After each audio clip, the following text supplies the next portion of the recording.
Saudara-saudari yang terkasih, salam jumpa. Kita bertemu lagi dalam siaran virtual yang diselenggarakan oleh Turisina JM.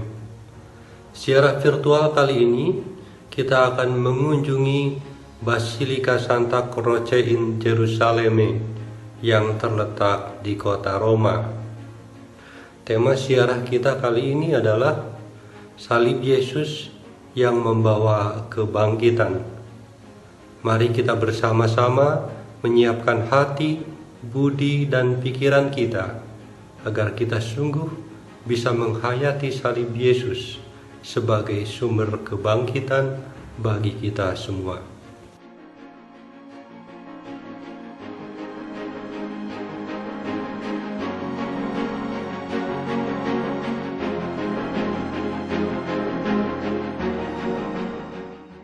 Untuk mengawali siaran virtual kita saat ini, kita siapkan salib Yesus, hati dan pikiran kita. Kita nyalakan sebuah lilin. Marilah kita berdoa pribadi.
Raja Konstantin pertama memerintah pada tahun 306 hingga 337.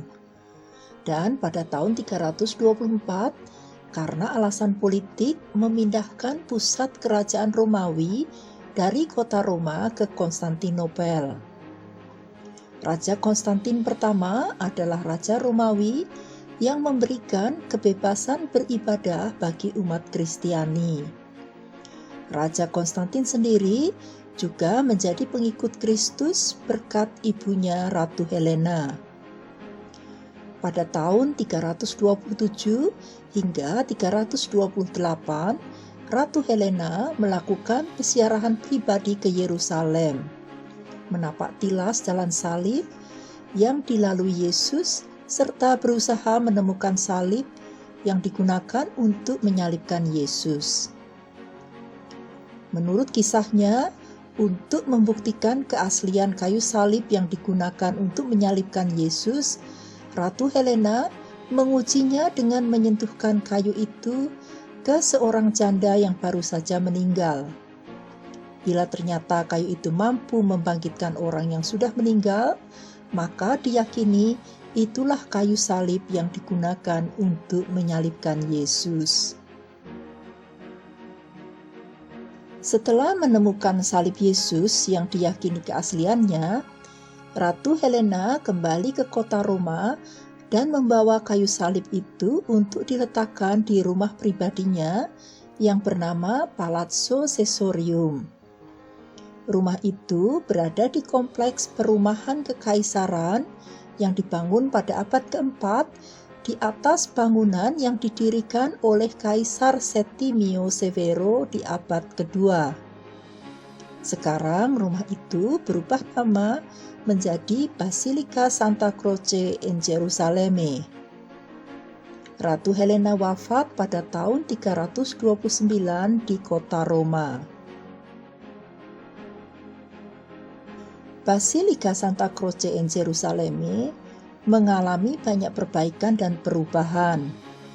Catatan tentang perbaikan besar pertama dibuat pada abad ke-8 oleh Paus Gregorius II dan Paus Adrianus pertama. Pada abad ke-12, Paus Lucius II merombak total basilika dan mengubah dengan gaya arsitektur basilika Romana, serta menambahkan menara lonceng. Pada abad ke-14, di bawah Paus Benediktus ke-14, dibantu oleh arsitek terkenal bernama Pietro Passalacqua dan Domenico Gregorini, dekorasi di luar dan di dalam basilika diubah dengan nuansa barok.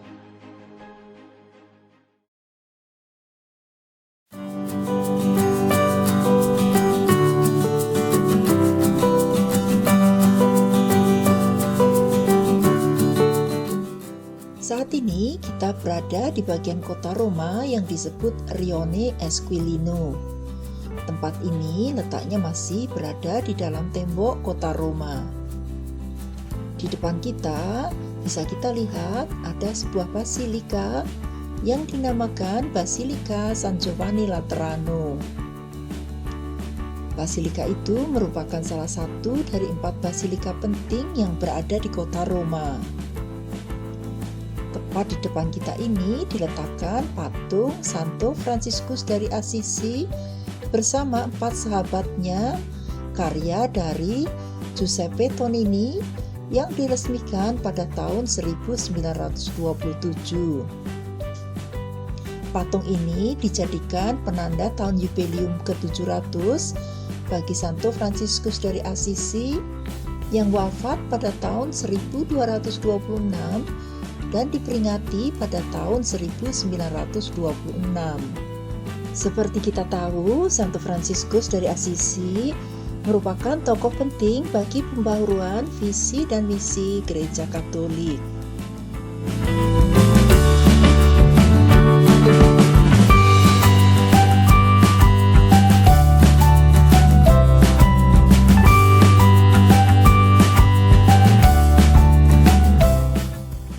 Letak Basilika Santa Croce in Gerusalemme kurang lebih 650 meter dari tempat kita saat ini. Kita melewati taman yang disebut sebagai Giardini di Via Carlo Felice, atau taman yang dipersembahkan untuk seorang raja Sardegna yang bernama Raja Carlo Felice dari keluarga Savoia.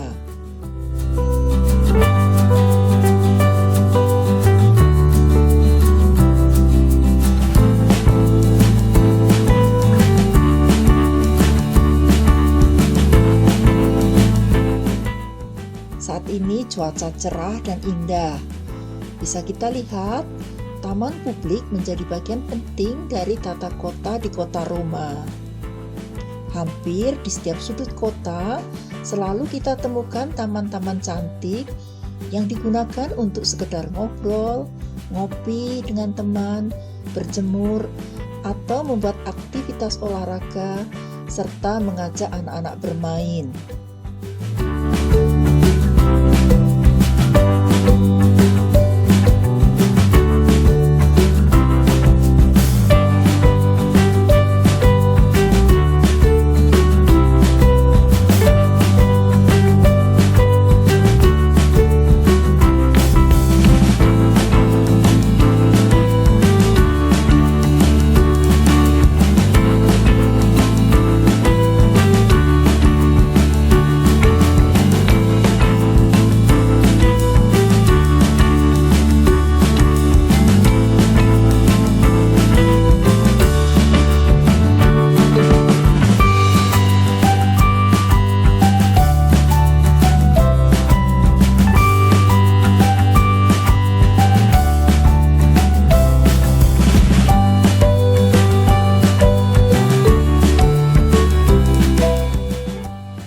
Kita menyusuri tembok Aurelius. Tembok ini dibangun oleh Kaisar Aurelius pada tahun 271 hingga tahun 275 untuk melindungi kota Roma dari serangan kaum barbar. Semula, panjang tembok ini sekitar 19 km. Tetapi saat ini menurut catatan tersisa tinggal 12,5 km saja. Meskipun begitu, tembok ini merupakan tembok peninggalan Romawi terpanjang yang tersisa hingga saat ini.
Di depan kita ini ada sebuah oratorium atau tempat doa yang dipersembahkan untuk Bunda Maria Penolong yang Baik atau Santa Maria di Buon Aiuto.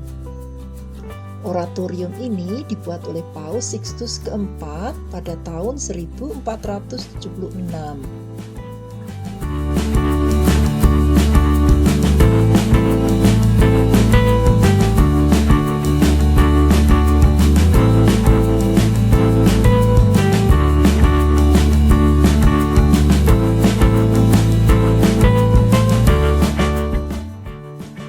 Menurut kisahnya, saat terjadi badai lebat, Bapak Paus Sixtus keempat berlindung di bawah lukisan afresko dari Bunda Maria Penolong yang Baik yang ada di situ.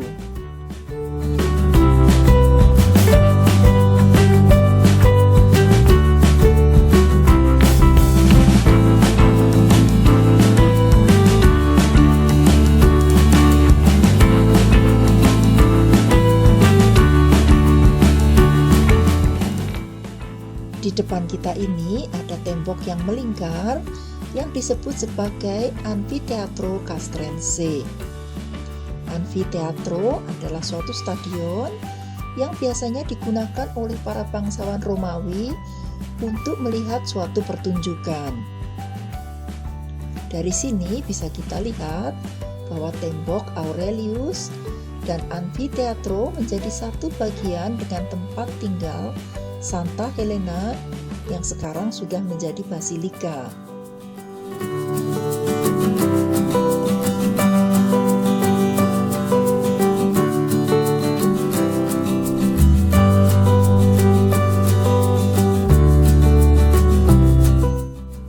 Nah, kita sudah sampai di Basilika Santa Croce in Gerusalemme.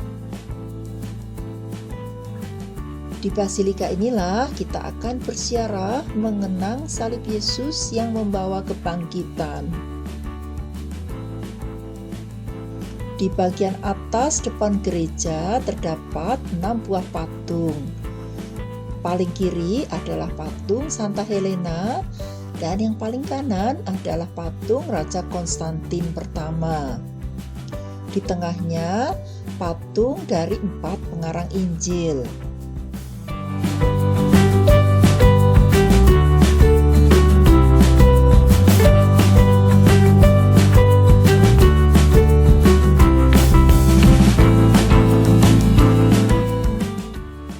Di depan kita adalah suatu karya sosial dari paroki Santa Croce yang menyediakan makanan bagi keluarga-keluarga yang tidak mampu dan mengalami kesulitan selama masa pandemi ini. Pintu berhiaskan batu warna-warni ini adalah pintu masuk ke Anfiteatro Castrense. Pintu masuk ini adalah hasil karya dari Janis Cornelis pada tahun 2007. Anfiteatro Castrense oleh para rahib Cisterciensis diubah menjadi taman dan kebun.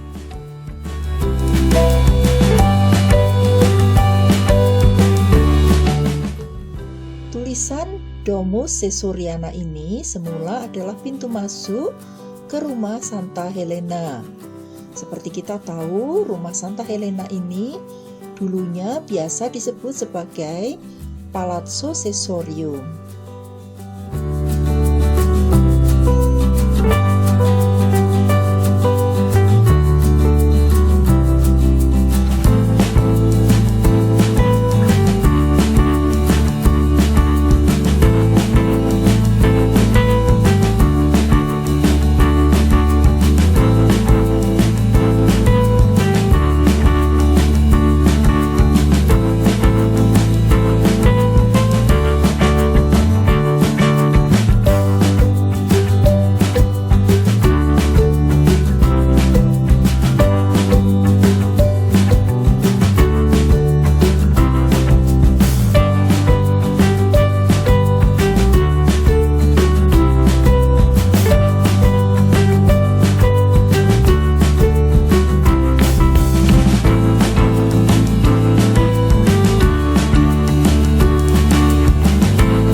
Depan pintu masuk dibuat juga sebuah kupola kecil dengan hiasan merpati lambang Roh Kudus di atasnya.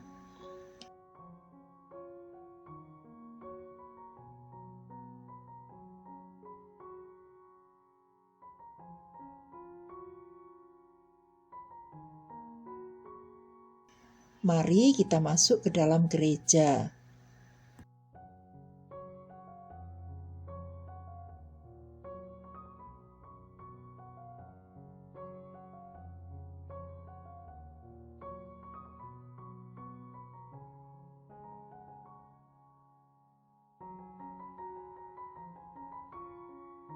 Gereja ini berbentuk 4 persegi panjang dan di atasnya terdapat lukisan kayu berbentuk oval yang mengisahkan tentang Bunda Maria menghadirkan Santa Helena dan Raja Konstantin kepada Tritunggal Maha Kudus, karya dari Corrado Giaquinto pada tahun 1744.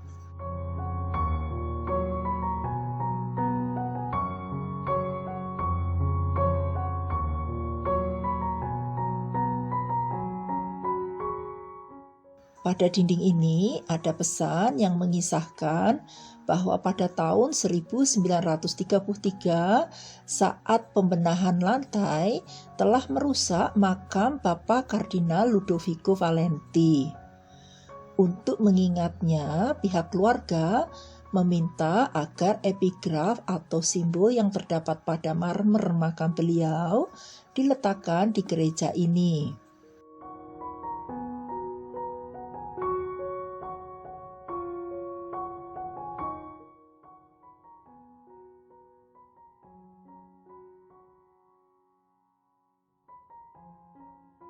Dari lantai gereja tampak ciri khas seni arsitektur kosmatiki yang menjadi tradisi seni arsitektur lantai di abad ke-12 dan ke-13. Di koridor sebelah kanan ini ada 3 buah altar. Ini adalah altar pertama, terdapat kopi lukisan karya Giovanni Bonatti yang dibuat sekitar tahun 1750. Lukisan ini menggambarkan Santo Bernardus mengambil gigi dari relikwi Santo Caesarius. Santo Caesarius adalah seorang diakon martir di abad ketiga.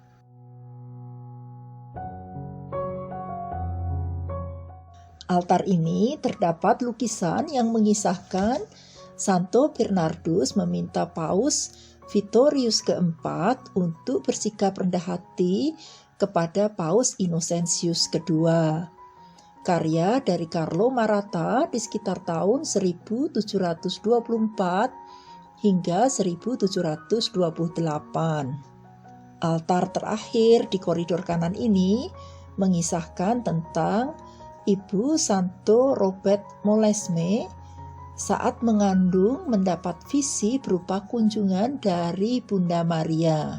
Karya Raffaele Vanni dibuat pada tahun 1673. Di depan kita ini adalah Kapel Santa Helena. Sayang, selama pandemi kapel tersebut ditutup. Di dalam Kapel Santa Helena itu diyakini telah diletakkan tanah yang dibawa dari Yerusalem untuk membangun gereja ini. Oleh karena itu, nama dari gereja ini disebut sebagai Gereja Salib di Yerusalem, bukan Gereja Salib dari Yerusalem. Sebab tanah suci juga ada di tempat ini.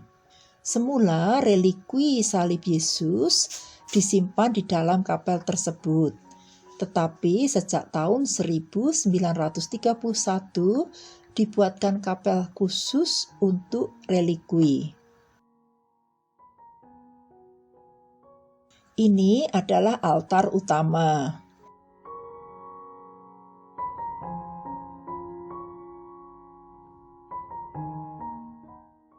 Di altar utama, tepatnya pada dinding, di mana diletakkan tabernakel, ada makam Franciscus Kardinal Quiñones OFM yang wafat pada tahun 1540, karya dari Jacopo Sansovino, diapit dengan patung Santo Petrus dan Santo Paulus. Di atas atap ada lukisan kemenangan Yesus dari Antoniazzo Romano, dan di bawahnya ada lukisan tentang legenda saat Santa Helena mencari salib yang membawa kebangkitan. Ini adalah lukisan di atas kayu karya Corrado Giaquinto yang mengisahkan hadirnya salib Yesus pada hari penghakiman.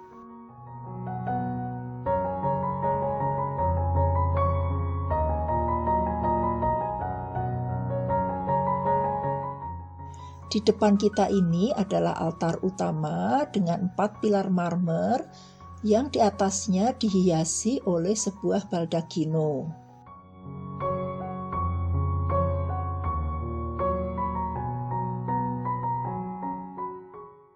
Di bawah meja altar terdapat penyimpanan relikwi dari Santo Caesarius dan Santo Anastasius.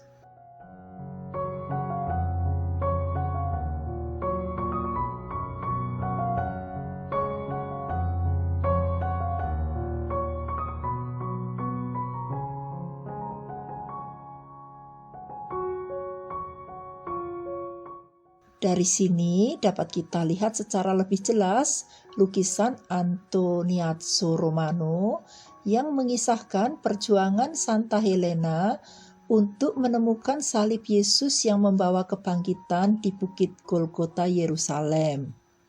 Hanya salib yang bisa membangkitkan manusia yang sudah meninggal diyakini sebagai salib yang asli dipanggul oleh Yesus menuju Golgota. Mari kita hening sejenak di depan altar ini. Jalan salib Tuhan bukanlah perjalanan menuju kematian, bukan menuju titik akhir kehidupan. Yesus sudah membuktikan bahwa salib yang membawa dirinya ke dunia orang mati tidak membuatnya ikut mati, tetapi justru membawa orang-orang mati pada kebangkitan. Yakinlah bahwa salib yang kita panggul saat ini tidak akan membawa kita pada kematian kekal, tetapi kita akan bangkit penuh sukacita bersama salib itu, karena dalam salib terdapat keselamatan. Mari kita hayati salib yang sedang kita panggul masing-masing, dan kita yakini akan membawa kebangkitan bersama Yesus.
Kita lanjutkan menuju ke kapel relikwi. Paus Yohanes Paulus II mengganti nama kapel ini dengan nama Santuario della Croce pada tanggal 25 Maret 1979 saat Bapak Paus berkunjung ke tempat ini.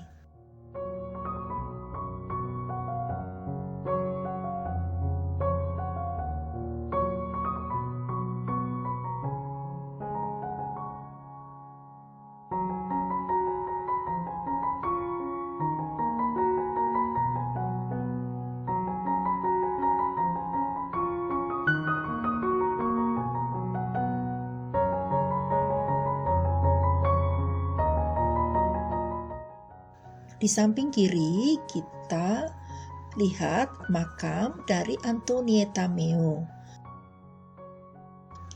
Bisa kita saksikan tulisan berupa surat-surat kepada Yesus dan Bunda Maria serta barang-barang yang pernah dia gunakan selama Nenolina masih hidup.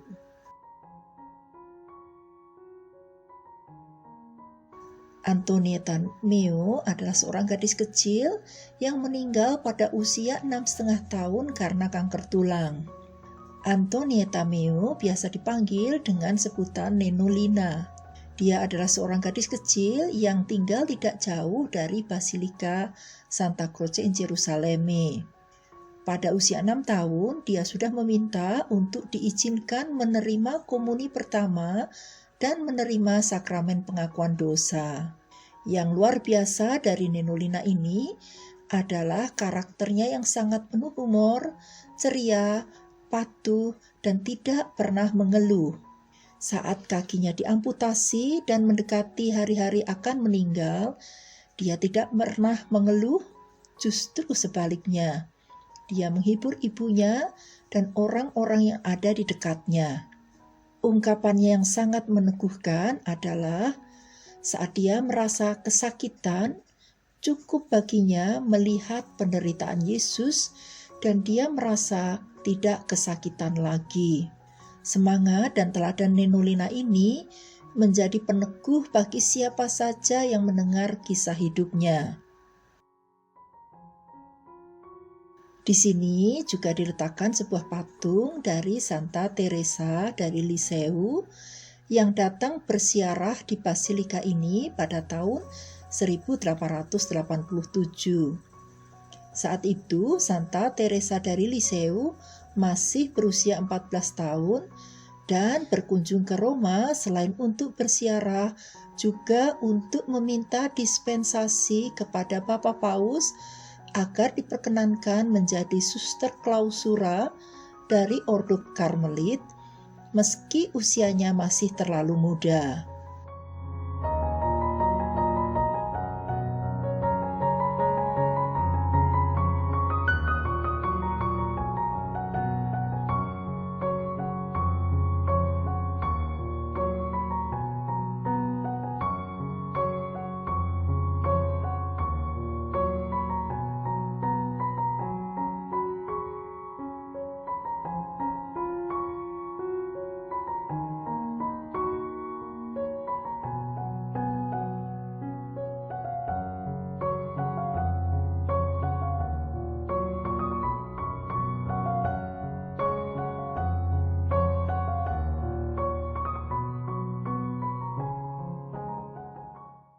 Mari kita masuki koridor yang dipersembahkan untuk sengsara Yesus.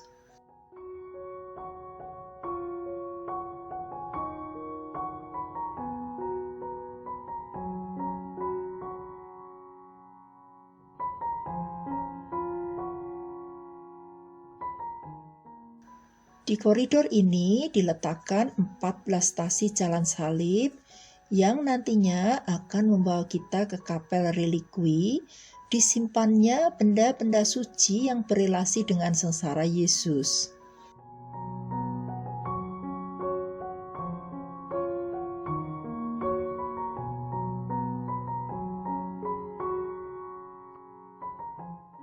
Ini adalah informasi tentang Basilika yang dijadikan bagian katekese untuk mengenang sengsara Yesus. Ini adalah foto tempat disimpannya serpihan palungan Yesus dan serpihan pilar tempat Yesus diikat dan disiksa. Dan di sampingnya adalah foto tempat jari Rasul Thomas.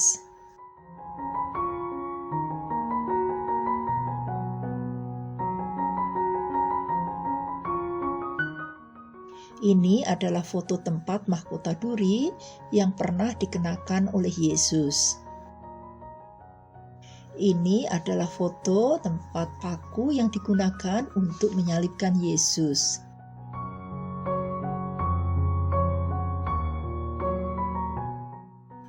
Ini adalah foto tempat disimpannya titulus crucis atau hukuman yang dijatuhkan kepada Yesus untuk disalib. Foto terakhir inilah tempat disimpan serpihan salib Yesus yang membangkitkan dan diyakini sebagai salib Yesus yang asli. Di dalam lemari relikwi nanti akan kita lihat juga satu kayu salib yang cukup besar dari penjahat yang bertobat, yaitu Dismas.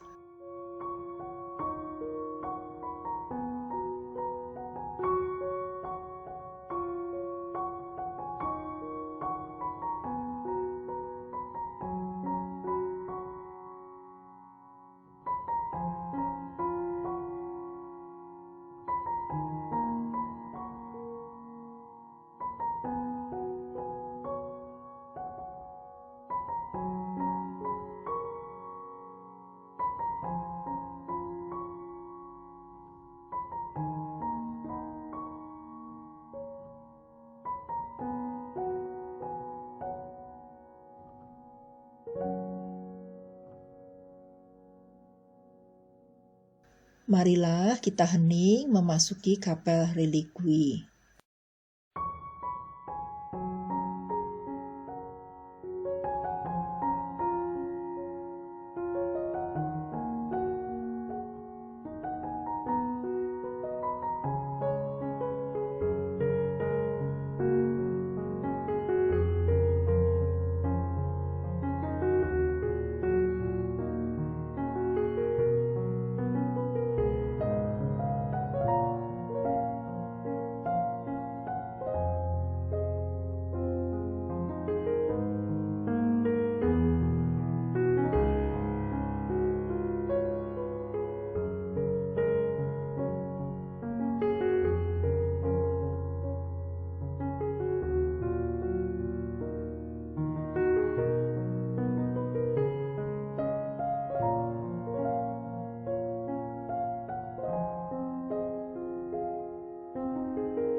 Di dalam kapel ini terdapat suatu ruangan yang dipersembahkan untuk kain kafan Yesus. Kain kafan Yesus yang asli saat ini disimpan di Torino. Di depan kita inilah replika dari kain kafan Yesus. Kita lihat betapa banyak luka yang diderita oleh Yesus. Cambukan kejam bagi manusia yang menerima hukuman tanpa memiliki satu kesalahan.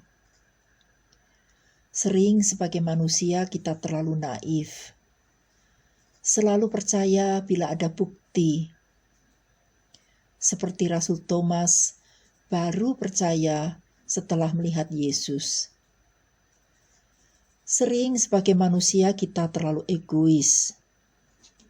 Melihat pengorbanan Yesus sebagai suatu yang layak dan pantas. Sementara kita justru tidak mau atau enggan berkorban, apalagi menderita.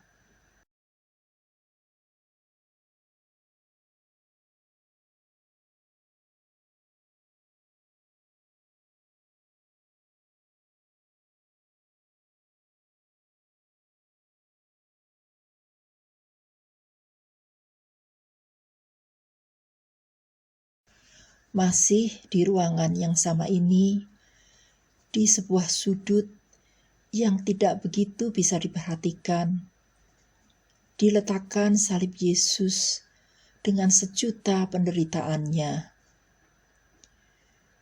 Di sudut itulah sering kita mengecilkan penderitaan dan sengsara Yesus.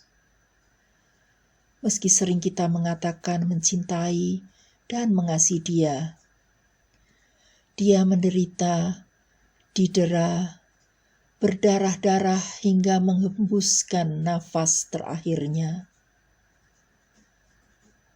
Apakah yang hendak kita katakan kepada Yesus yang ada di depan kita ini, yang menanggung semua dosa-dosa kita? Marilah kita hening, mempersembahkan hati kita, dan berdoa kepada Yesus yang rela memangku salib dan memberikan hidupnya untuk menjadi teladan dan penyelamat bagi kita semua.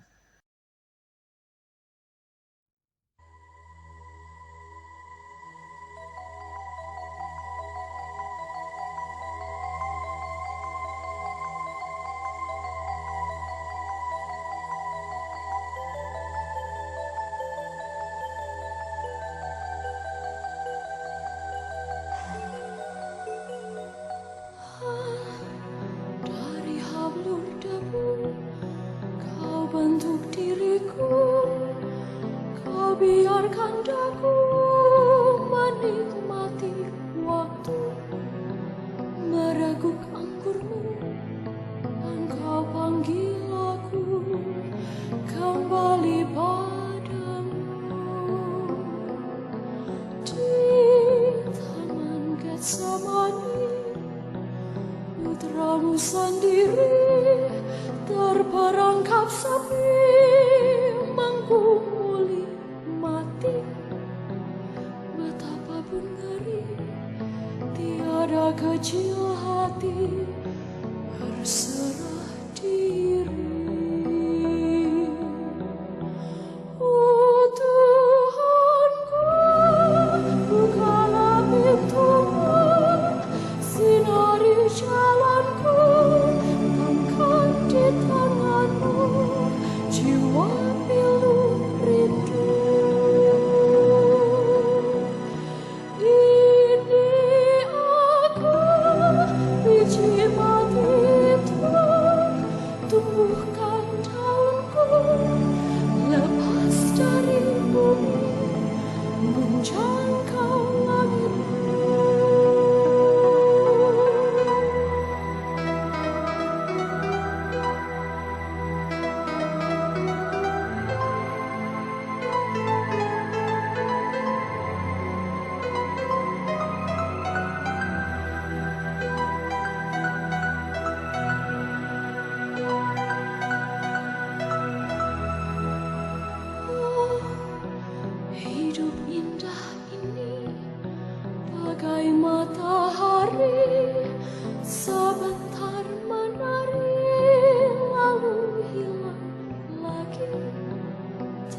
terusap misteri bagai sebuah mimpi yang tak ku mengerti.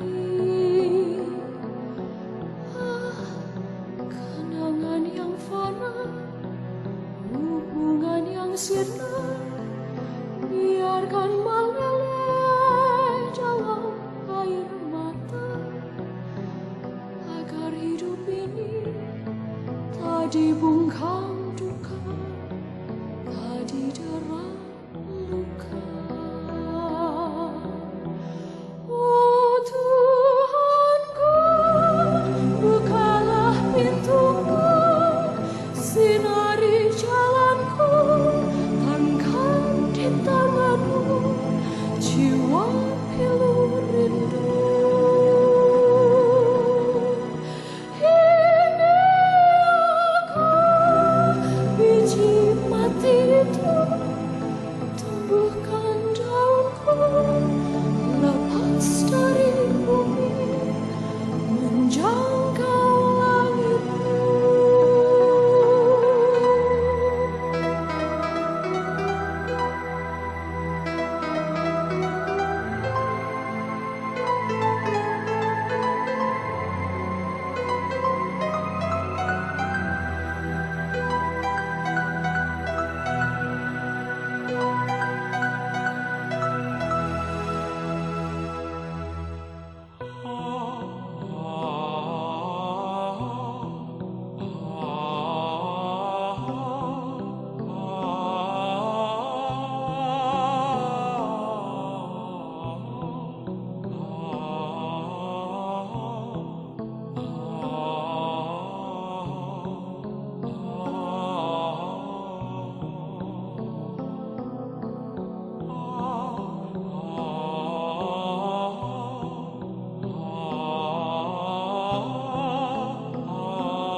Mari kita lanjutkan kunjungan virtual kita.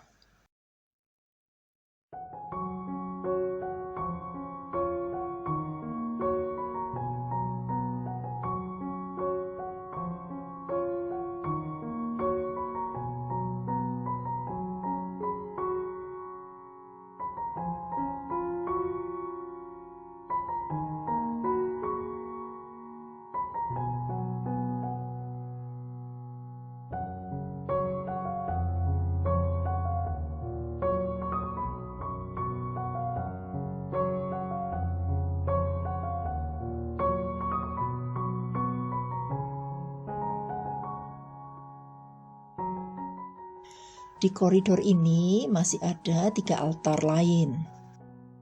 Altar ini dihiasi lukisan karya Luigi Garci yang dibuat pada tahun 1675 yang mengisahkan tentang Paus Sylvester yang pertama menunjukkan kepada Raja Konstantin gambar Santo Petrus dan Santo Paulus.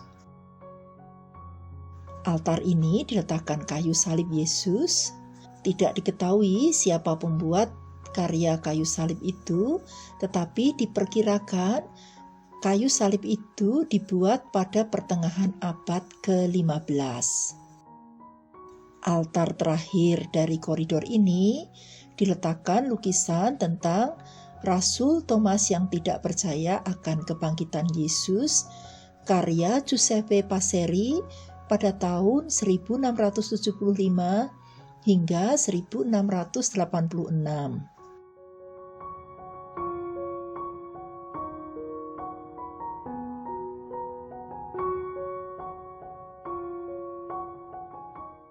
Selesai sudah siaran virtual kita, marilah kita akhiri dengan doa penutup dan berkat pewartaan sukacita.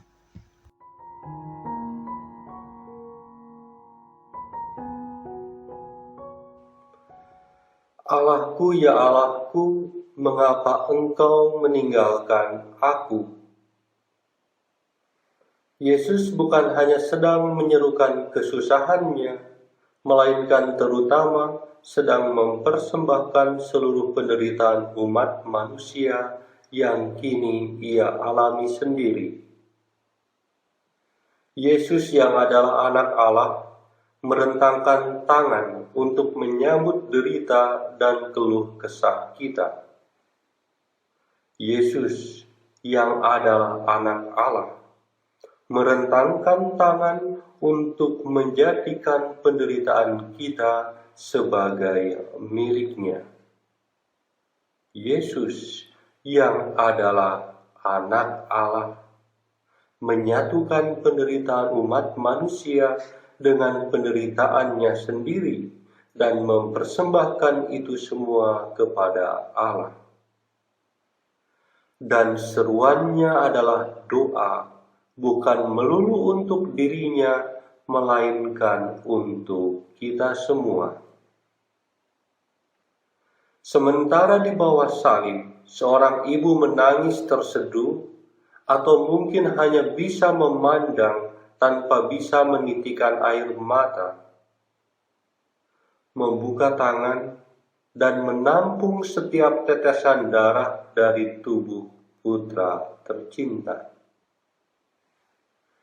Tak berselang lama, Yesus menyerahkan diri, lemah, lirih berdoa, "Ke dalam tangan-Mu kuserahkan nyawaku."